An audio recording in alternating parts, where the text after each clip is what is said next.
Sou cristã. Vou estudar e trabalhar para ser livre de homens. Quero ter meu próprio dinheiro, comprar as minhas coisas. Sou dona do meu próprio corpo, faço dele o que eu quero. Eu sou livre para me relacionar com quem eu quiser, seja homens ou mulheres. Tenho direito ao aborto. Faço quando e como eu quiser. Eu escolho quantos filhos eu vou ter quando eu casar. Sobrenome do marido no meu nome depois do casamento, jamais. Ele não irá mandar em mim. Quero ser e ter uma vida independente e livre. Submissa? Jamais. Como mulheres cristãs, podemos apoiar e buscar essas ideias? Vem aqui comigo. Vamos ver o que Deus pensa e fala na palavra dele sobre esse assunto. Vamos lá?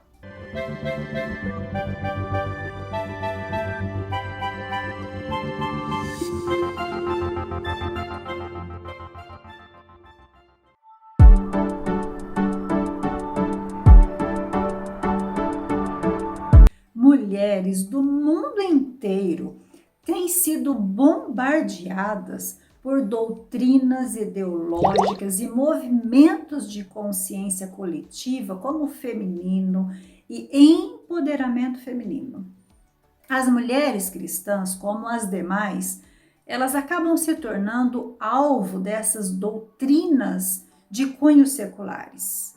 E, infelizmente, muitas delas não estão sabendo lidar biblicamente com as pressões e as informações seculares feministas e se tornam reféns desses movimentos. E essa foi a grande preocupação dos apóstolos Paulo e João ao orientar os cristãos para não se deixar influenciar por doutrinas deste século, por deixar-se influenciar por doutrinas, amar este mundo, amar os valores mundanos. E o conteúdo desse vídeo vai mostrar como a falta de conhecimento dos pressupostos teológicos bíblicos e dos pressupostos da doutrina ideológica feminina e do empoderamento feminino, como que isso torna as mulheres cristãs vulneráveis a serem simpatizantes, a serem praticantes de ideologias colocando em risco a sua própria obediência aos princípios da palavra de Deus.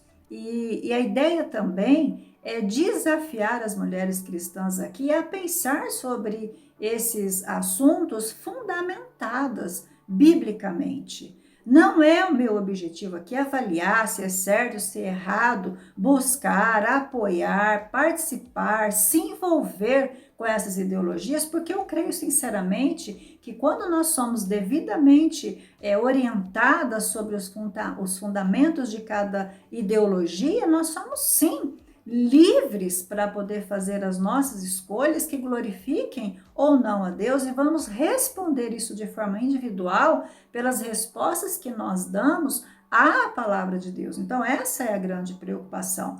E o movimento feminista é um movimento que une as mulheres de todos os lugares do planeta em diferentes épocas, com diferentes causas de luta a favor de um objetivo comum, que é conquistar a garantia do direito de ser mulher.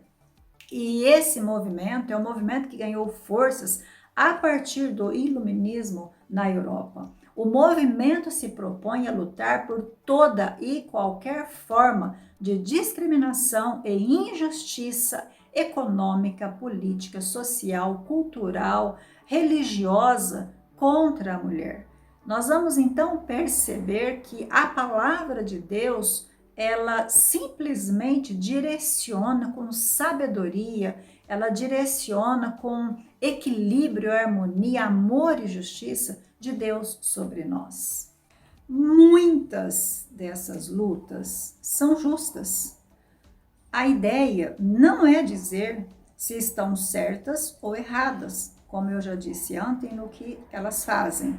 Mas pensar sobre quem eu sou em Cristo Jesus, em quem eu creio, como diz lá em Gênesis 1:26, eu sou criada à imagem e semelhança de Deus. E eu sou cristã, de acordo com o que está em 1 Pedro, capítulo 1, versículo 3. Dessa forma, eu sou comprometida com quem? Com a glória de Deus ou com a minha própria glória? O que a mulher cristã precisa saber, o que ela precisa prestar atenção é o seguinte: qual é o ponto de partida da luta e conquistas feministas?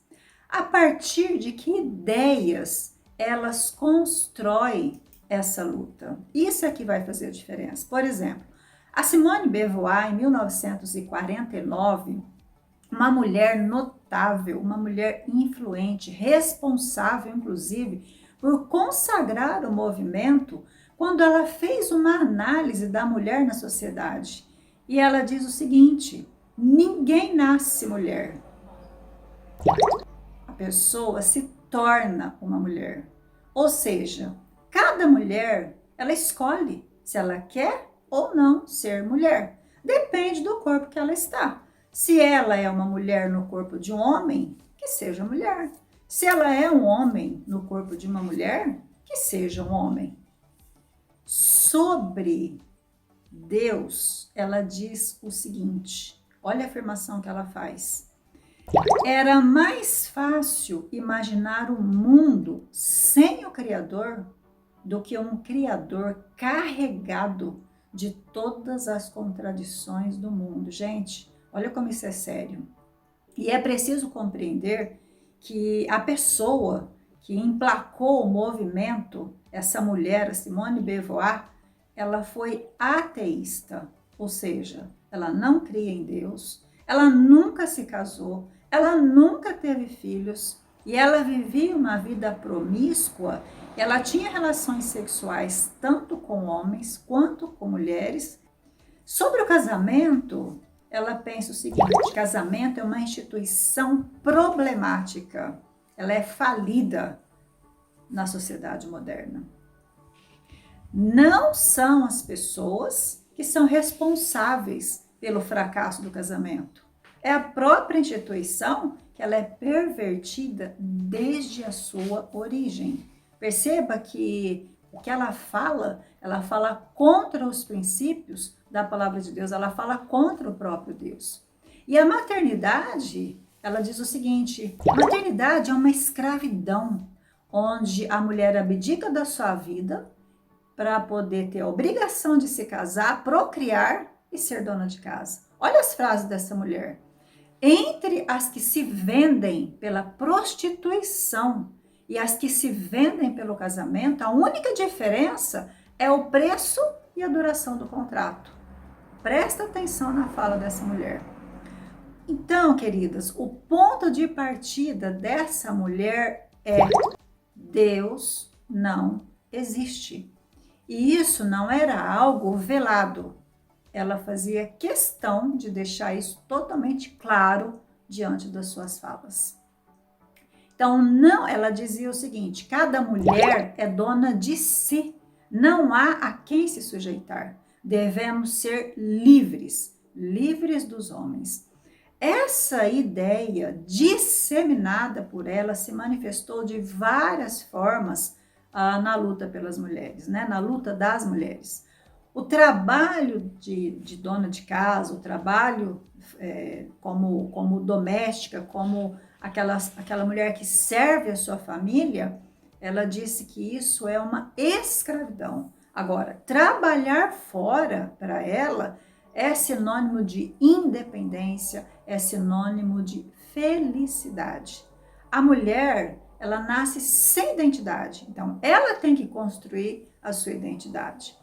E outra coisa, ela diz o seguinte: colocar sobrenome do marido lá no ato do casamento é um sinônimo de ser propriedade dele. E ele não pode ela, né, a mulher, não pode pertencer a ninguém, a menos que ela queira. Então, o casamento para ela é se vender como mulher, é como uma prostituta. Então, a mulher precisa se tornar totalmente livre. E claro que eu não posso deixar de falar da Beth Friedan, que em 1960, ela é norte-americana, no seu livro A Mística Feminina, olha a repercussão da ideia dela na mente humana. Ela tratou de intimidar os homens ao ponto desses homens se resignarem do seu papel de ser líder do lar, de ser líder da família. E esse papel foi dado por Deus em 1 Coríntios, capítulo 11, versículo 3, Efésios, capítulo 5, versículo 26. Então, dá uma olhada e presta atenção o ponto de partida dos princípios às quais elas dizem defender as causas a favor da mulher. Em que momento nós, como cristãs, paramos para refletir sobre os fundamentos do movimento que está por trás de tudo isso? Quando é que nós paramos para pensar a origem de tudo isso? Essas mulheres, elas não estão lutando pela causa da mulher, elas não lutam por você, elas não lutam por mim. Elas lutam, gente, contra Deus, contra os seus princípios, contra Deus, contra os seus valores absolutos e imutáveis. Palavras que influenciam a nossa mente até hoje. E hoje, inclusive, e hoje mais do que nunca. Significado. Você, mulher, precisa ter significado. Você precisa ter a sua identidade própria. Você precisa ser uma pessoa realizada. Você tem que ter o empoderamento. Mas e o que Deus diz sobre tudo isso? Porque o marido é o cabeça da mulher, como também Cristo é o cabeça da igreja. Ele é o salvador do corpo. De sorte que, assim como a igreja está sujeita a Cristo, assim também as mulheres estejam sujeitas aos seus maridos. Está lá no livro de Efésios, capítulo 5, versículos. Começa lá no 22, pode ler até o 33, mais especificamente dos 23 até o 24. As ideias feministas, elas pregam que nós não devemos nos sujeitar a nada e a ninguém, porque, segundo elas, nós somos donas de nós mesmas, nós somos livres. Para os ideais feministas, cuidar da casa, cuidar da família é ser um ser insignificante e sem nenhuma importância. Friedan diz que a mulher precisa buscar a sua identidade porque elas são vítimas da dominação do homem.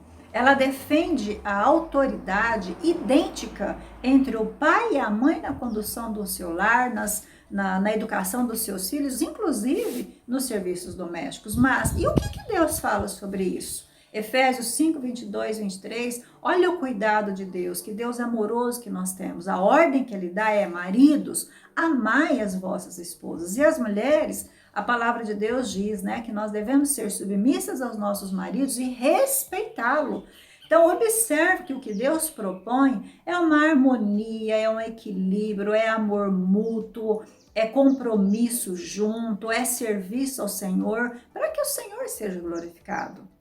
Então, a mulher cristã, ao escolher um ideal de vida, ela precisa, no mínimo, ter consciência que fez uma escolha fundamentada em um padrão. E o detalhe é que esse padrão ele pode vir apenas de duas fontes. Ou ele vem de Satanás, ou esse padrão vem de Deus. E o padrão feminista, ele foi estabelecido por mulheres rebeladas contra o Criador.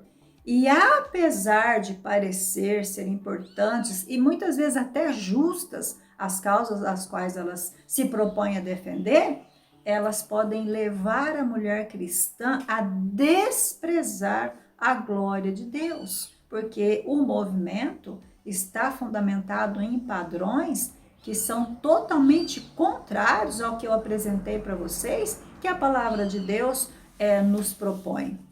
E aqui está um perigo muito grande para as mulheres cristãs. cair nesse engano satânico, nas mentiras bem elaboradas para desviar, desfocar e seduzir o coração feminino, levando-o para fora do propósito de Deus, que Deus tem para a mulher. O quanto você tem lutado para ser livre, para ser independente, para ser feliz, para ter uma identidade própria, ter significado, ter direitos e, como diz a Nancy DeMoss, o direito de lutar pelos próprios direitos. É verdade que todas nós falhamos em glorificar a Deus através das nossas escolhas, das nossas decisões, dos nossos pensamentos. Sem exceção, com certeza falhamos. Mas Deus, Ele pode nos tirar dessa confusão encrencada que muitas vezes nós entramos. Lá em 1 Timóteo, capítulo 1, versículo 15, afirma que Cristo veio ao mundo para salvar pecadores que desprezam a sua glória. Nós, mulheres cristãs, precisamos avaliar o quanto nós estamos amando e valorizando a cruz de Cristo como o nosso libertador de pecados, libertador do domínio do pecado, libertador da condenação eterna. Então, nós precisamos entender que o nosso chamado aqui é para exibir a glória de Deus, que morreu por nós, que nos amou, e não a nossa própria glória. E estudar a Bíblia amadurece a compreensão sobre essas crenças erradas que têm nos influenciados. Aqui no card está aparecendo agora uma indicação sobre estudar a Bíblia, é importante. Depois você clica aí e estuda um pouco sobre como estudar a Bíblia. E ao invés de sermos mulheres atraídas pelas fascinações das filosofias feministas, contrárias a Deus, mas que infelizmente muitas estão se agradando, muitas estão valorizando, e a gente até gosta de ouvir muitas coisas que esses movimentos, essas ideologias dizem. Então, ao contrário de nos atrairmos, de nos seduzirmos, nós devemos fixar a nossa atenção ao que a palavra de Deus diz. Por isso é importante estudar a palavra de Deus. Lá em Hebreus capítulo 5, versículo 14, diz o seguinte: a fim de que as nossas faculdades mentais sejam exercitadas para discernir não somente o bem, mas também o mal.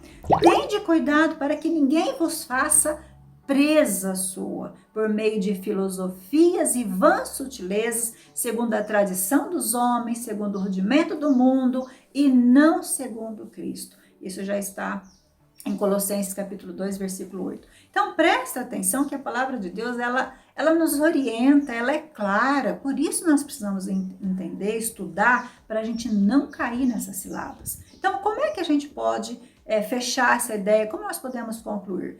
A mulher genuinamente cristã, ela se identifica com o que Cristo ensina, com o que Cristo deseja, com o que Cristo espera. Ela glorifica a Deus por estar satisfeita nele. Ela ama a glória de Deus e por essa razão ela se submete a ele e às instituições, às autoridades instituídas por ele, pois ela crê que Deus é soberano, ele é dono de tudo, inclusive dela mesma. A mulher cristã, de fato, é livre para escolher, mas a sua escolha precisa passar pelo filtro de que cada movimento possui um padrão, possui um pressuposto, possui um fundamento. E o padrão feminista, ele é antibíblico, totalmente revelado contra o padrão de Deus, rebelado contra o padrão de Deus. Pensa sobre isso.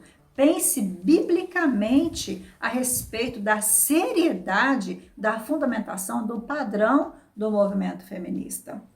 Que você tenha notado o quanto a falta de conhecimento dos pressupostos, que tanto teológicos quanto das doutrinas ideológicas feministas, do empoderamento feminino, tornam as mulheres cristãs vulneráveis e coloca a obediência delas em risco em relação aos princípios da palavra de Deus. Agradeço muito pela sua atenção, por estar comigo nesse projeto. Se você ainda não se inscreveu aqui no canal Conselhos da Cleo, olha aí abaixo no vídeo. Clica, se inscreva, compartilhe, deixe o seu like e ative o sininho para você receber as notificações do nosso próximo vídeo. Forte abraço e até lá!